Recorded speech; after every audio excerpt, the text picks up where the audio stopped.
जीतेगा वही जो ये जानता है कि लड़ाई कब लड़नी है और कब नहीं लड़नी है। नमस्कार दोस्तों, सिनेस टॉक्स के एक और लर्निंग वीडियो में आप सभी का बहुत बहुत स्वागत है। तो गाइज, ये जो मैंने लाइन आपको बोली है कि जीतेगा वही जो ये जानता है कि लड़ाई कब लड़नी है और कब हमें नहीं लड़नी है, ये line the art of war के एक बुक में लिखी हुई है जो कि 5th सेंचुरी बीसी में लिखी गई थी सुन त्जू के द्वारा। ठीक है ना, सुन त्जू ने। आप इस बुक को चाहे तो मंगवा सकते हैं। ये जो बुक है ये बेसिकली युद्ध को लेकर बनी गई है, मिलिट्री स्ट्रेटेजी को लेकर बनी गई है, युद्ध नीतियों को लेकर बनी गई है। लेकिन आप जानते हैं कि मैं ट्रेडिंग को लगातार ये कहता रहा हूं कि trading is just like a war, और ये जो वॉर है ये सेल्फ वॉर है, सेल्फ डिसिप्लिन का वॉर है। ये खुद से किया गया एक युद्ध है।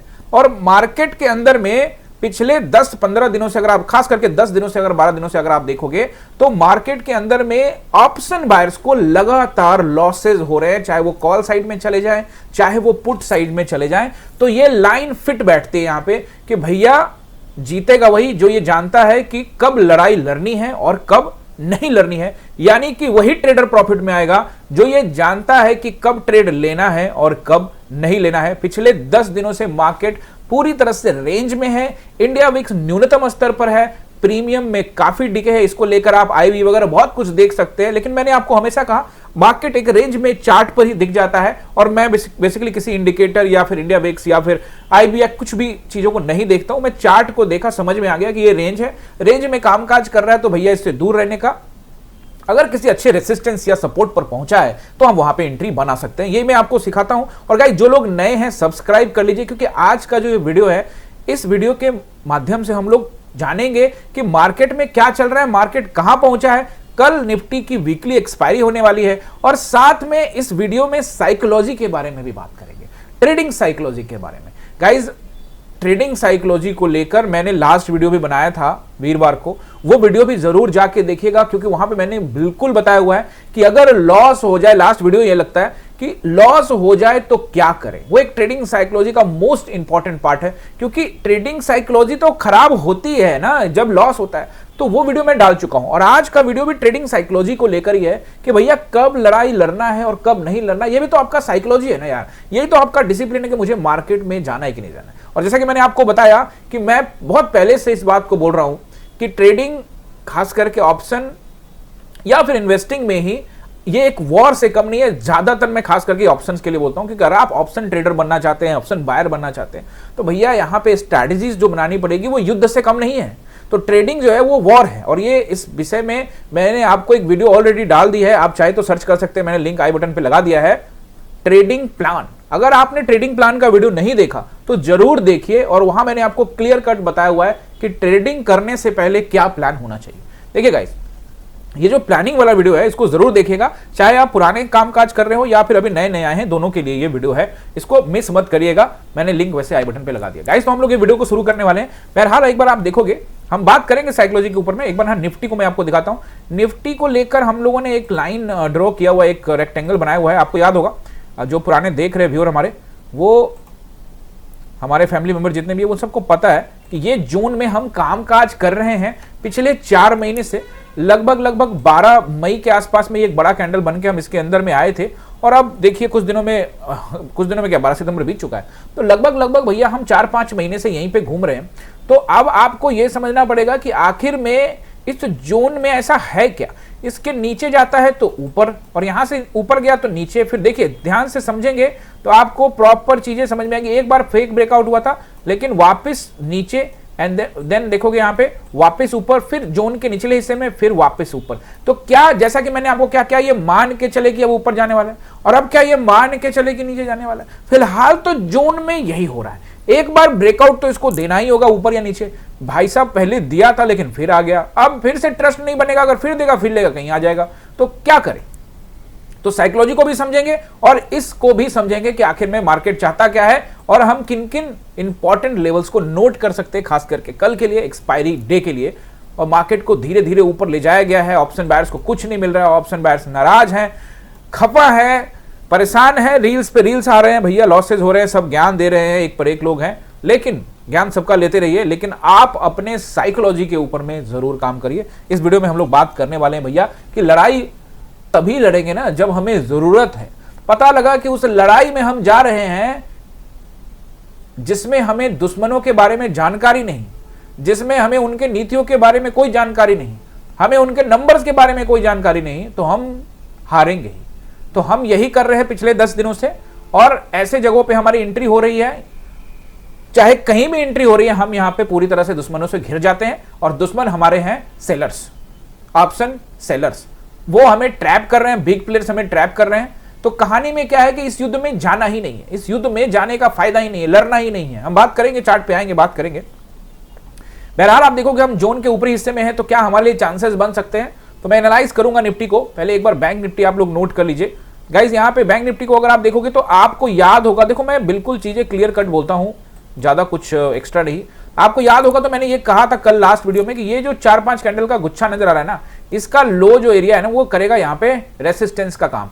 तो ये गया था 55,000 को टेस्टिंग करके आ गया 55,018 को। मैंने आपको बोला भी था कि 55,027 का रेसिस्टेंस नोट कर लीजिएगा, और आप वहीं से देखेंगे बाजार में गिरावट देखने को मिली है। अब इसका रेसिस्टेंस क्या रहेगा, और इससे पहले मैंने 911 नंबर भी दिया था, वहां भी थोड़ा रुका था लेकिन बाद में ऊपर चला गया 911 से 927 का नंबर।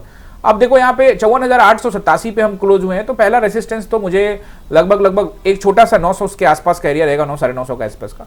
लेकिन अब अच्छा जो रेसिस्टेंस है भाई, वो रहेगा अब 55,000 का। इसको आप नोट कर लीजिए, 55,000 का रेसिस्टेंस रहेगा। उसको ब्रेक करके ऊपर जाने की संभावना फिलहाल अभी नजर नहीं आ रही। क्यों, मैं निफ्टी में जाऊंगा तो आपको समझ में आ जाएगा। फिर रहेगा 55,327 का। देखो गाइज, जब मैं ये बोलता हूं ना कि उसके ऊपर जाने की संभावना नहीं है, तो आप लोग बिल्कुल खुश जाते हो कि अब तो जाएगा नहीं ऊपर, यहीं से गिरेगा ना। लेकिन आपको अलर्ट रहना, ये मेरी संभावनाएं हैं जो मैं व्यक्त कर रहा हूं, जो कि मैं आपको आगे समझाता हूं। 55,327, उसके ऊपर का रेसिस्टेंस ये है 55,527 का एरिया। तो आप देखोगे अगर इसके ऊपर जाएगा नहीं, तो मैं ये नंबर क्यों दिया, क्योंकि अगर चला गया, ये मार्केट है, अगर चला गया तो आपको ये नंबर नोट करके रखना होगा, नहीं तो आप यहां पे ट्रैप हो सकते हैं। ये है आपके रेसिस्टेंस। अब आपको सपोर्ट नोट करना है। पहला सपोर्ट जो रहेगा वो रहेगा यहां पे 54,700 का एरिया, 54,700 के आसपास का एरिया आप नोट कर सकते हैं। अगर आज का लो देखोगे तो 800 का एरिया, तो वो भी एक सपोर्ट रहेगा ही। अगर फ्लैट खुलता है या गैप अप खुलता है, तो कल का लो यानी कि आज का लो भी तो सपोर्ट का काम करेगा, तो वो नंबर तो बाय डिफॉल्ट सपोर्ट है। बट अच्छा रहेगा 700 से लेकर 680 का एरिया अगर ब्रेक करता है, तो 54,500 के रेंज में आपको बाजार जाता दिख सकता है। और फिर उसको भी ब्रेक करता है तो फिर हम 54,300 की तरफ बढ़ते हुए नजर आ सकते हैं। लेट्स सी, देखते हैं क्या होगा। ये नंबर्स फिलहाल रहेंगे। कल एक्सपायरी है और मार्केट इतने दिन से जोन में है, तो क्या कल मार्केट उल्टा करवट बैठ सकता है? 16 तारीख को कुछ कमाल हो सकता है, देखेंगे, समझेंगे। देखिए, बैंक निफ्टी को लेकर मेरा साफ साफ मानना है कि ये जो कैंडल बना हुआ है एकदम डोजी कैंडल बना है। अगर आप इसका ओपनिंग देखोगे तो 884 है और क्लोजिंग देखोगे तो 887 है। बैंक निफ्टी 3 पॉइंट चला है, इस बीच में घुमा फिरा ऊपर नीचे हुआ, बट एक्चुअली में ओपन एंड क्लोज में सिर्फ 3 पॉइंट का अंतर है। तो यहां थोड़ा अलर्ट रहने की जरूरत है। ऊपर रेसिस्टेंस भी है, और मेरे लिए जो सबसे महत्वपूर्ण कैंडल है वो ये कैंडल है, ठीक है ना। अगर मैं इसका एग्जैक्टली आपको डेट बताऊं तो ये लगभग 25 अगस्त का कैंडल है। इस पर आपको नजर बना के रखनी है। ये कैंडल का हाई और इस कैंडल का ओपनिंग, क्लोजिंग और लो बड़ा इंपॉर्टेंट है। तो अभी सबसे पहले इसका लो देख लो। अगर इसका लो देखोगे तो वो 55,048 के आसपास है। आज हम 55,018 गए थे, ठीक है ना। तो ये कैंडल का लो बड़ा इंपॉर्टेंट है, ये एक रेसिस्टेंस का काम करेगा। अगर इसके ऊपर जाता है तो इसका ओपनिंग क्लोजिंग भी आपको नजर रखना है, और फिर इसके ऊपर का जो हाई है इसका वो नजर रखेंगे। तो फिलहाल मार्केट को 355-300 तक का एक्सपेक्टेशन रखना चाहिए। अगर ऊपर जाता है तब, उसके ऊपर ज्यादा फिलहाल उम्मीद नहीं है। लेकिन अगर बहुत तेज बिकवाली आती है, वन वे डायरेक्शन में मार्केट जाता है, जिसकी संभावना बन सकती है, लेकिन अब वन वे डायरेक्शन में एज किधर है वो निफ्टी को एनालाइज करते हुए मैं आपको समझाऊंगा। वन वे डायरेक्शन में मार्केट जा सकता है। बहरहाल ये रहा बैंक निफ्टी का सपोर्ट एंड रेसिस्टेंस, इसको आप अच्छे से नोट कर लीजिएगा। ये भी जोन में ही है। चार्ट देखकर तो यही लगता है फिलहाल, लेकिन मार्केट अलग मूड में कामकाज कर रहा है, तो थोड़ा सा समझना पड़ेगा, थोड़ी पॉलिटिक्स को भी समझनी पड़ेगी। जैसा कि मैंने आप लोगों को अंदेशा जताया हुआ है कि बिहार इलेक्शन तक बहुत बड़ा बियरिश सेटअप के बारे में सोचना सही नहीं होगा। बिहार इलेक्शन से क्या लेना देना है, इससे पहले भी एक वीडियो में बात कर चुका हूं। आप जाके देखिए, थंबनेल पे लिखा होगा इलेक्शन टैरिफ, तो वो वीडियो में आपको दिख जाएगा। और गाइस, यहां पे आपको क्या समझना है, सबसे इंपॉर्टेंट तो आइए समझते हैं कि ये जोन पर इसको बड़ा प्यार है, बड़ा लगाव है, और आज हमें रिजेक्शन कहां से मिला है वो भी आपको समझना है। कल हम 139 का हाई लगा के आए थे, आज हम 138 का हाई लगाए। मतलब हमने भाई भाई वाली कैंडल बनाई है, बस कलर अलग अलग है, दोनों ने अलग अलग कपड़े पहन रखे हैं, ग्रीन एक रेड, लेकिन कहानी बिल्कुल वैसे ही है। इसका हाई भी 138, इसका लो देख लो, इसका लो 38 है और इसका लो 48 है। 25,038 और आज का जो लो है वो 25,048, मीन्स टू से कि 10 पॉइंट का नीचे से अंतर है, तो ये छोटा भाई बड़ा भाई टाइप की बात है, हाइट थोड़ी ऊपर नीचे हो गई है, तो आपको अलर्ट रहना है। अगर ये दोनों भाई इकट्ठे हो जाते हैं ना तो मार्केट को पीस सकते हैं नीचे की तरफ। कैसे? अगर इन दोनों के नीचे में, क्योंकि हम नीचे की तरफ ना कि ऊपर की तरफ, यानी कि आज जो हमें क्लोजिंग मिली है नीचे की तरफ, तो अगर हम इस लो को ब्रेक करके नीचे कामकाज करके टाइम बिताते हैं तो हम ब्रेकआउट देखने को मिल सकता है तेजी से नीचे की तरफ, इसमें कोई शक नहीं है। चार्ट के ऊपरी हिस्सा में जोन पर जब भी जाता है यहां से रिटर्न होता है, तो इस तरह की तैयारी अगर हम करके रखें तो कोई शक नहीं है।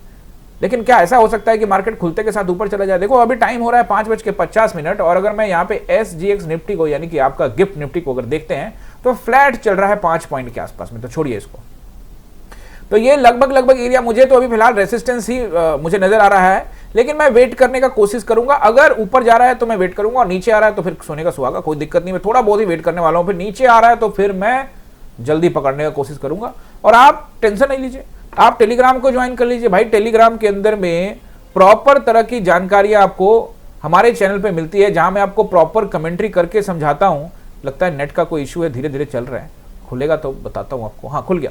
तो ये देखिए, आपको मैंने यहाँ पे सारे डायरेक्शन समझाए कि मार्केट कहां जाएगा, देख सकते हो आप, एक एक चीज की कमेंट्री देखो मैंने यहाँ पे की हुई है, तो इसलिए आप ज्वाइन कर लीजिएगा। देखो डायरेक्शन लेने दो, क्लियर बोला, मार्केट रेंज में थोड़ा वेट करो, प्राइस एक्शन अच्छा बना रहा है डाउन साइड का, बट रेंज ब्रेक करना जरूरी है। बैंक का सपोर्ट है, बैंक थोड़ा सपोर्ट कर रहा था, बैंक नीचे नहीं गिर रहा था, तो देखो ये एरिया सपोर्ट रहेगा, कहां से गिरेगा कैसा, सब प्राइस एक्शन के हिसाब से ये रेसिस्टेंस एरिया है। 10:37 में मैंने ये कहा कि ये एक रेसिस्टेंस एरिया है, और आप 5 मिनट के टाइम फ्रेम में आइए, और 5 मिनट के टाइम फ्रेम में आके यहाँ पे देखिए कि 10:37 में जो मैंने आपको कमेंट्री की थी उसका क्या यहाँ पे आपको मिला है। देखिए 10:37, देखिए 10:37 मैंने किया, 10:35 का कैंडल, 10:40 में ये खत्म हुआ कैंडल, है ना, ये 35 से शुरू हुआ, 10:40, 5 मिनट का कैंडल, 10:35 में शुरू हुआ, 40 में खत्म हुआ। मैंने 37 में कमेंट्री कर दी कि एक रेसिस्टेंस एरिया है, और आपको अगला ही कैंडल मिला 20 पॉइंट का, और फिर उसके बाद फिर से 10 पॉइंट का कैंडल। तो इतना ही काफी ना इस मार्केट में भाई।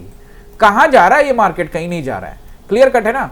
और क्लियर कट कमेंट्री करके बता दिया आपको कि ये एक रेसिस्टेंस पॉइंट है 100 से लेके 110 का एरिया। पूछा भी मैंने, ट्रस्ट किया, बहुत लोगों ने कहा देखो ये लाइक वाइक करके बता रहे कि ट्रस्ट किया है, और किसी भाई ने कमेंट करके भी भेजा हमारी टीम को कि भैया ट्रस्ट किया है, और हम 1000% ट्रस्ट करते हैं। बहुत बड़ी बात है, आप लोग ट्रस्ट करते हैं और आप लोग सीखते हैं, सबसे इंपॉर्टेंट चीज ये है।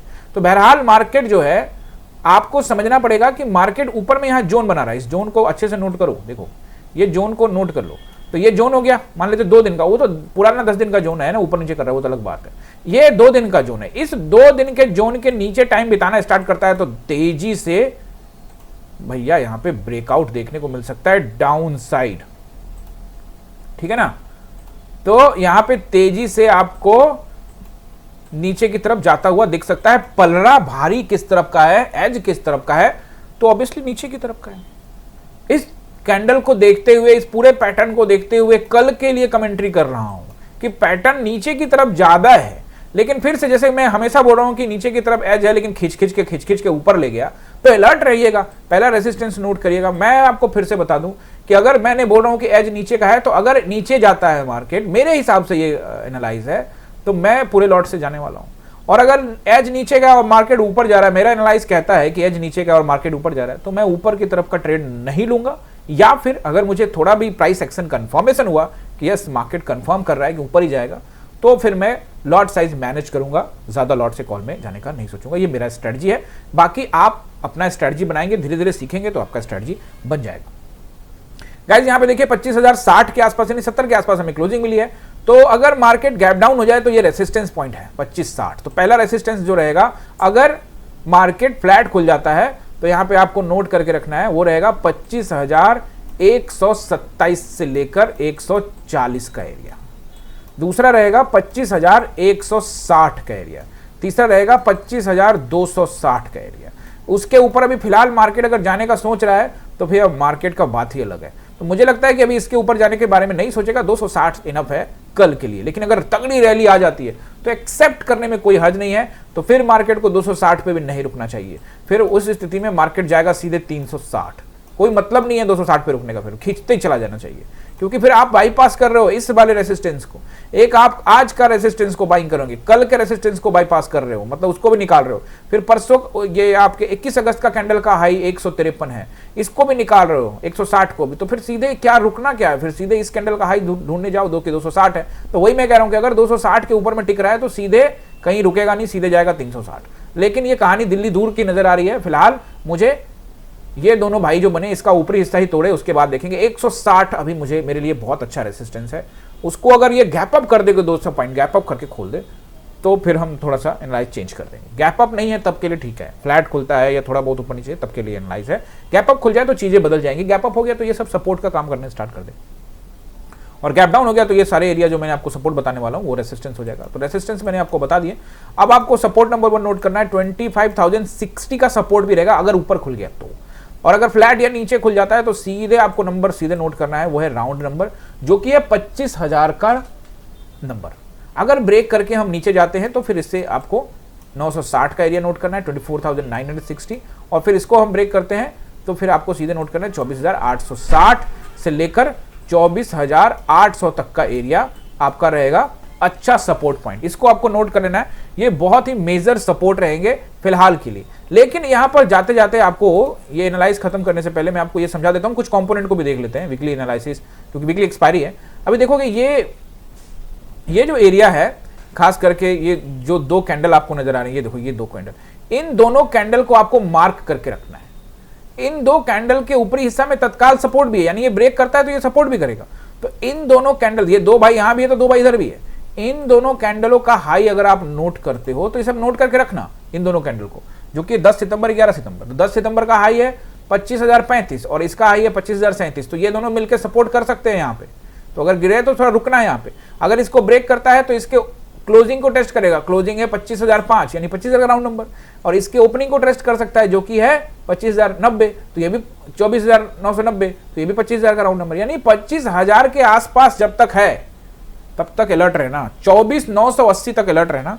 960 को ब्रेक कर कर नीचे टाइम बिताता है तो फिर भैया इनके लो को भी टेस्टिंग करने के लिए आ सकता है, जो कि 900 के आसपास का एरिया है, या फिर उससे नीचे भी मार्केट आपको 860 भी टेस्टिंग करने के लिए आ सकता है। चूंकि हम बहरहाल ऊपर जा रहे हैं, तो जब हम चार्ट पर ऊपर जाते हैं तो नीचे के बारे में कोई सोचता नहीं है, सब ऊपर के विषय में सोचते हैं। और जब ये नीचे आ रहा हो तो सब सोचते हैं ब्रेकआउट करेगा। और मैं आपको हमेशा कहता हूं कि जब भी यहां आता है अलर्ट रहने का, जब भी ऊपर जाता है अलर्ट रहने का।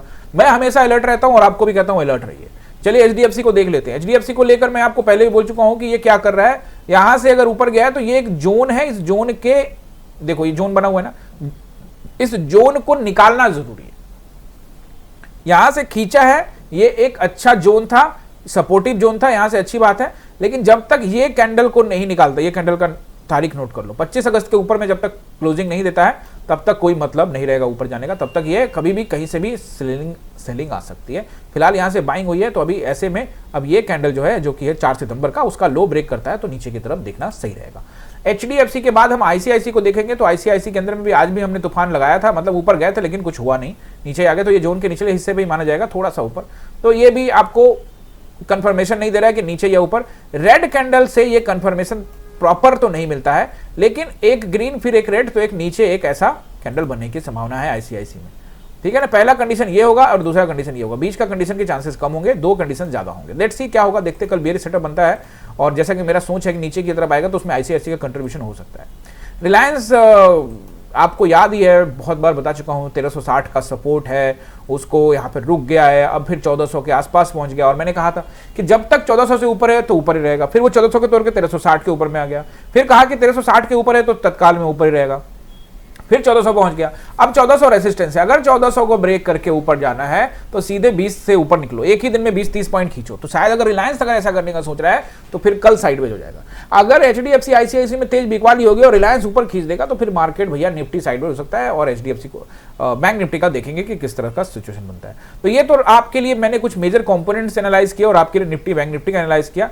गाइस यहाँ पे अगर आपका कोई सवाल रहता है तो पूछना मत भूलिएगा, नीचे कमेंट बॉक्स में कमेंट करके अपने सवाल जरूर पूछेगा। और गाइस जो सबसे इंपॉर्टेंट बात मैंने आपको बताई साइकोलॉजी को लेकर, ये एक साइकोलॉजी का वीडियो है, जैसा कि मैंने आपको एनालाइज करके समझा दिया। लेकिन साइकोलॉजी का एक इंपॉर्टेंट पार्ट कि कब लड़ना है कब नहीं लड़ना, वो वाले पॉइंट पर मैं आपके साथ आ रहा हूं। अभी वो है, आपको 5 मिनट के टाइम फ्रेम में लेके जाता हूं और आपको मैं 15 मिनट के टाइम फ्रेम में भी लेके जाऊंगा। आज आप ट्रेडिंग ढूंढते हैं, ट्रेड ढूंढ रहे, तो कहां ढूंढ रहे, सोचो, सोच के देखो।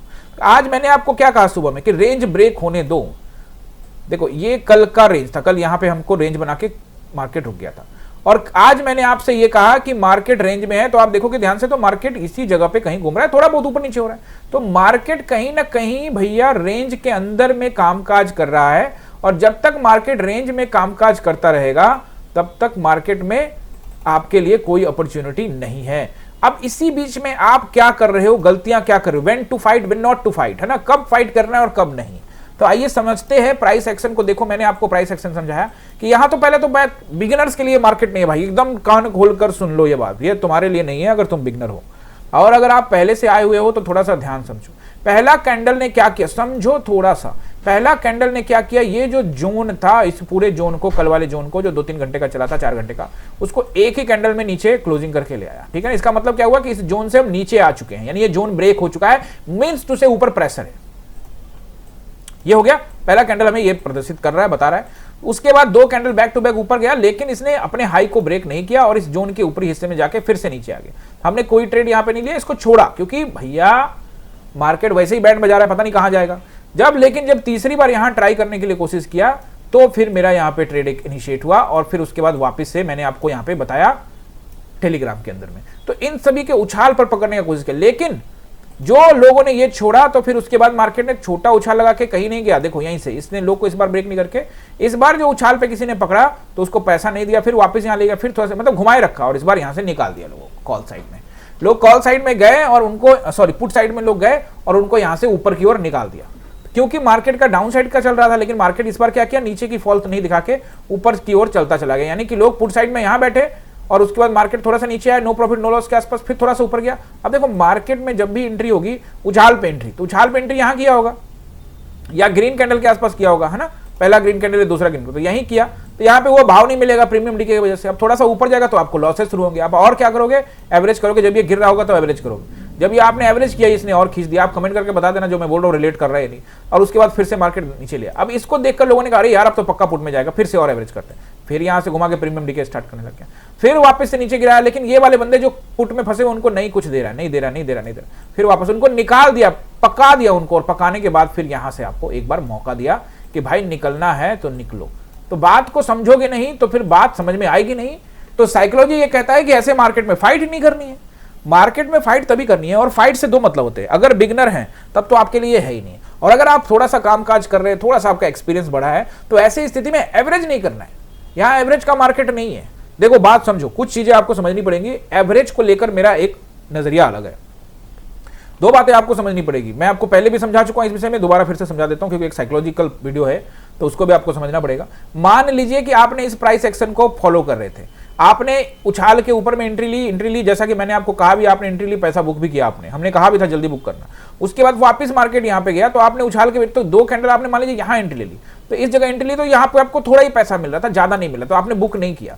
तो अगर आपको बुक नहीं किया 4-5 रुपए का प्रॉफिट, तो मार्केट आपके अगेंस्ट में ले गया, तो अब आपको लॉस हो रहा है 15 रुपए का। अब मार्केट ने क्या थोड़ा सा नीचे लाया, तो आपको प्रॉफिट जैसा कुछ, मतलब आपको अब 7-8 रुपए का लॉस हो रहा था, आपने यहाँ पे एवरेज मारा, जैसे एवरेज मारा अब मार्केट उठा के ले गया, अब आपका लॉसेस काफी ज्यादा बढ़ने लग गया।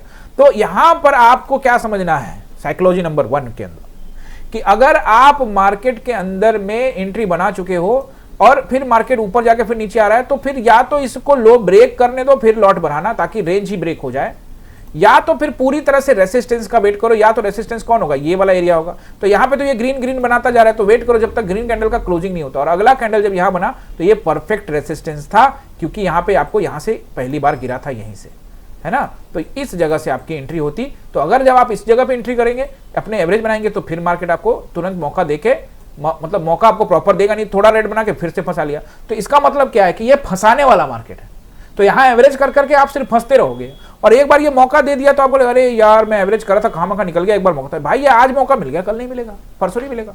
तो ये मार्केट आपको साइकोलॉजिकल तरीके से परेशान कर रहा है, तो जो परेशान कर रहा है उसमें जाने का क्या को, या तो लॉस ले लो। इसलिए मैं कह रहा हूं कि एवरेज नहीं करना। और एवरेज को लेकर मैंने आपको बोला कि मेरी थ्योरी है वो ये है कि एवरेज आप तब करें जब मार्केट में कुछ मोमेंटम भी तो हो। मार्केट में मोमेंटम नहीं है, एवरेज करने का एक तरीका बताता हूं आपको। हर मार्केट में एवरेज नहीं करना चाहिए, कभी कभी इन सभी जगहों पे थोड़ा बहुत एवरेज किया जाता है। उसका एक पहला बताता हूं आपको तरीका, कि अगर आपको लग रहा है, जैसे कि ये देखो, अगर आपको लग रहा है कि यार यहां है लेकिन ये पता नहीं गिरेगा नहीं गिरेगा, तो मान लो कि मैं यहां पे आपको एग्जांपल के रूप में समझाता हूं कि आप यहां पे 10 स्लॉट में कामकाज करते हो मार्केट के अंदर। 10 लॉट में। तो अगर आपको लग रहा है यार मैं तो जल्दी में कर रहा हूं, थोड़ा सा ऊपर चला गया तो दिक्कत होगा, तो आप अपने लॉट को कम कर लो ना, आप 4 लॉट में काम करो।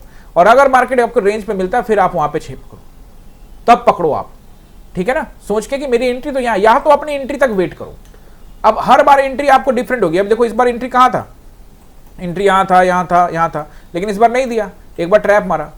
तो भैया शुरुआत के एक मार्केट के अंदर में क्या होता है, शुरुआत में मार्केट में एक डायरेक्शन चलता है और फिर उसके बाद लोगों को ट्रैप किया जाता है और फिर अगले बार ये मार्केट का रेंज समझ लो, शुरुआत में मार्केट एक डायरेक्शन में चलता है, उसी टाइम में सुबह के टाइम में पकड़ लिया तो पकड़ लिया, उसके बाद मार्केट लोगों को बिठा के, समझ रहे हो ना, और उसके बाद वापस से फिर मार्केट उनको मौका देता है, अगर निकलना है तो निकल लो, या फिर जो लोग यहाँ पे कॉल में बैठे होंगे उनको धुलाई कर देता है। तो ये मार्केट धुलाई करने वाला है। तो एवरेज करने का फॉर्मूला समझ लो, पहला फॉर्मूला एवरेज करने का कि अगर मार्केट के अंदर में तेज गिरावट हो रही है, ठीक है ना, मार्केट मोमेंटम में है, higher highs higher lows, higher highs lower highs lower lows, lower highs lower lows, lower highs lower lows, lower highs lower lows बना के अगर मार्केट नीचे जा रहा है, डाउन ट्रेंड चल रहा है, तो आपको पता है कि यार मार्केट रेंज ब्रेक करता ही जा रहा है। तो वैसी स्थिति के अंदर में अगर मार्केट में आपने यहाँ प्रॉफिट बुक किया, ये यहाँ इस जगह पे आपने एंट्री ली, अब मार्केट फिर यहाँ पे आया तो आपको 20 रुपए का प्रॉफिट दिया, थोड़ा सा ऊपर गया, अभी पिछले हाई को ब्रेक नहीं किया, तो आप यहाँ पे थोड़ा एवरेज करो और आपको और पैसा मिलेगा, फिर एवरेज करो।